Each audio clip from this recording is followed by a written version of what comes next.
என்னம்மா நேத்தனமா சம்பளம் காசு கொடுத்தேன், இன்னைக்கு வந்துட்டு ஏதோ லோன் கட்டுறேன் காசு கேட்டுட்டு அம்மா என்கிட்ட காசு கிடையாது, சும்மா விளையாட் பண்ணாம போமாட்டேன் எரிச்சல். மச்சான் ஒன்னா என்ன தெரியுங்க மச்சான், கோச்சிக்காம ஒரு 1000 ரூபா கொடுறேன். உனக்கே தெரியும் 1ஆம் தேதியிலேருந்து 10ஆம் தேதி வரையும் நிறைய கமிட்மெண்ட் இருக்குடா. ஏடா டே, மாசம் முதல்ல கேட்டால் கமிட்மெண்ட்னு சொல்றியே, மாசம் கடைசியில் கேட்டால் மந்த்ன்னு சொல்றியே, மதியான சாப்பாட்டுக்கு நல்ல ஹோட்டலில் தெரிய, மாதந்தோறும் ஆளை கூட்டிட்டு தேட்டருக்கு போறிய, மாசம் ஆனதும் கலட்டி விட்டு போறிய.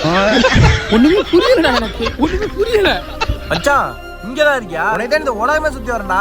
உலகம் ஒரு உருண்டை தான்டா, ஆனதுக்காண்டி உருட்டுற அளவுக்குலாம் இல்லை. சரி மச்சான், ஒரு 100 ரூபா தான் ஜிபே பண்ணி விடுறேன். சொல்றேன் அப்படி நீயாவது 100 ரூபா அக்கௌண்ட் வந்தா மாத்தி விடுறா. என்கிட்ட அக்கௌண்டே இல்லடா. நோட்டா செலவு பண்றியாடா? அங்க கேட்டாதான்டா இல்லன்னு கையை வச்சிருக்கியா? உன் ஃப்ரெண்ட் ரஹீம் இருக்கான்ல, அவனுக்கு கால் பண்ணி தாடா, நான் கிட்ட தருவான்டா அவன். உங்களிடம் சரியான ரீசார்ஜ் திட்டம் இல்லை. அப்பல ஓபனா குடும்பப்பல போன் என் பொண்டாடி மாதிரி யாருக்கும் தர மாட்டேன். அப்ப சர்வீஸ் யார் பண்றா? ஒரு கேள்வி